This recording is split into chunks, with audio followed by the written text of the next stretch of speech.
और लखनऊ अब आपको लेकर चलते हैं, जहां पर भारतीय जनता पार्टी कार्यालय में अहम बैठक जारी है।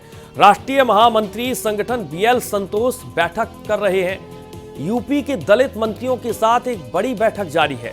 हार के कारणों की समीक्षा हो रही है। उत्तर प्रदेश में होने वाले उपचुनाव पर भी मंथन जारी है। उत्तर प्रदेश में 10 सीटों पर उपचुनाव होने हैं।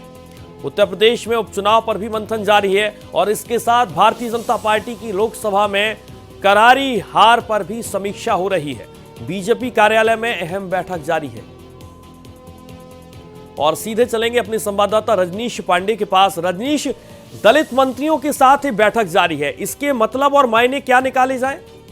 देखिए सूर्या, जिस भारतीय जनता पार्टी की जो लोकसभा के चुनाव में परिणाम आए हैं और जिस तरीके से राजनीतिक विश्लेषकों के साथ साथ पार्टी के लोगों ने माना कि इस बार दलित भारतीय जनता पार्टी से छिटक के कहीं दूसरे खेमे में चले गए थे, तो उसके लिए भारतीय जनता पार्टी ने खासकर उन दलित मंत्रियों को बुलाया है जिनके सहारे भारतीय जनता पार्टी को लगता था कि 2024 का जो रण होगा उसमें हमको फायदा मिलेगा। और सबसे बड़ी बात है कि ये कहने में कोई गुरेज नहीं है कि जिस तरीके से संविधान बचाओ नारे के साथ ऑपोजिशन के नेता मैदान में उतरे थे, उसका सीधा फायदा परिणाम में दिख रहा है।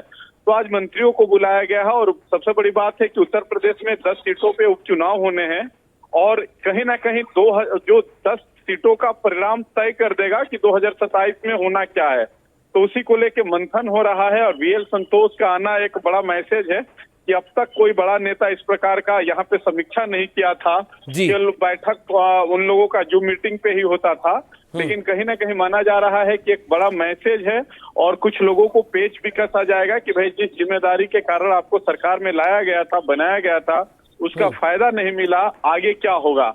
और एक एक्सक्लूसिव जानकारी मैं सूर्या अपने दर्शकों को दे दूं कि अगर सब कुछ ठीक ठाक नहीं रहा तो कुछ दलित मंत्रियों की छुट्टी भी की जा सकती है। बिल्कुल बड़ी जानकारी रजनीश हमारे संवाददाता लखनऊ से दे रहे हैं कि अगर सब कुछ ठीक नहीं रहा तो उत्तर प्रदेश में कुछ दलित मंत्री ऐसे हैं जिन पर तलवार लटक सकती है। बहुत शुक्रिया आपका रजनीश तमाम जानकारी के लिए।